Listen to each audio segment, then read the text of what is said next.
mokiname apginti save tam, kad galėtume apginti kitus. Grobikas, pavyzdžiui, norės pas mane paimti rankinuką, ten labai daug pinigų.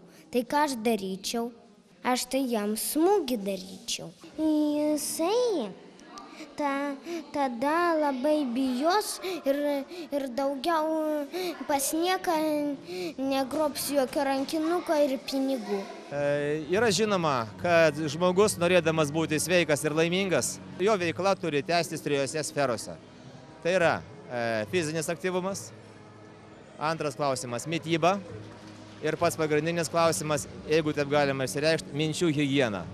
Tobulinamas kūnas ir dvasia, bet be varžybų elemento. Kad dar nešikaunu, dar tik mokaušių pratimus. Kai smokšiu pratimus, kaušiu. Visi, kurie treniruojasi net nam, kad jie surastų pusiausvyrą ir harmoniją tarp savęs ir išorinio pasaulio. Tai yra pirmas dalykas, o visa tai vyksta jau per tuos metodus, tuos dalykus, kuriuos mes atliekam treniruotėse. Ični sanči gauroksič hačkiudžiu. Karate tai reiškia, kad japoniškas darbas. Ir pradėjęs kultivuoti tradicinius kovos menus, kurie kyla yra iš rytų, žmogus turėtų neigiamas kažkokias savybės kaip agresija, norą tom pačiom muštynėm, norą įrodyti kažkam per jėgą, turėtų paprasčiausiai pradėti valdyti. Būna tendencijų, kad žmogus iš tikrųjų naudoja jėgą, matosi, kad jisai nori būtent išmokti muštis, bet stengiasi kiek yra įmanoma pakeisti jo požiūrį. Atėjo vienas berniukas prie manęs, jisai trenkė, tada dar kartą aš apsigyniau ir jam irgi treikiau. Wing Chun Kung Fu yra kovos menas, kuris ima savo šakas iš Kinijos. Vienintelis kovos menas, kiek aš žinau, kurį sukūrė moteris. Dėl to visi veiksmai yra optimalūs ir nukreipti panaudojant priešininko jėgą prieš jį patį. Tie blokai ir smūgiai tai taip. Nes kaip būna, pavyzdžiui, atrodo, va čia daviau kažkam į galvą, o į kurią vietą davėjai, nu tai kažkur per šoną perbraukiau ranką.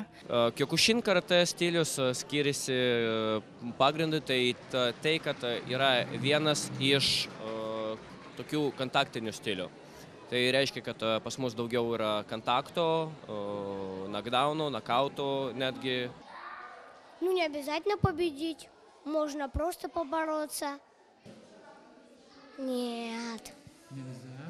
Нельзя. Почему? Потому что дома бежать нельзя. Kovinis vinčiūnas reiškia, esmė yra savigyna. Visi veiksmai yra panaudojami, kiti, kaip sakyti, tos atšakos stiliai yra daugiau meniški, daugiau yra kažkokių formų. Pas mus visi veiksmai yra tiesiog panaudojami ir grinai tą mokosi žmogus kovinė savigyna plus be abejo ginklus. Turime vaikščioti pirmin atgal 4 kojom. Tai stumdyti su nugarą. Kilnojam kojas. Ar tai? Mokėt apsiginti reikia judesius išmokti. Į pilvą. Kaunasi. Iš koją. Iš rankų. Daugiau nieko.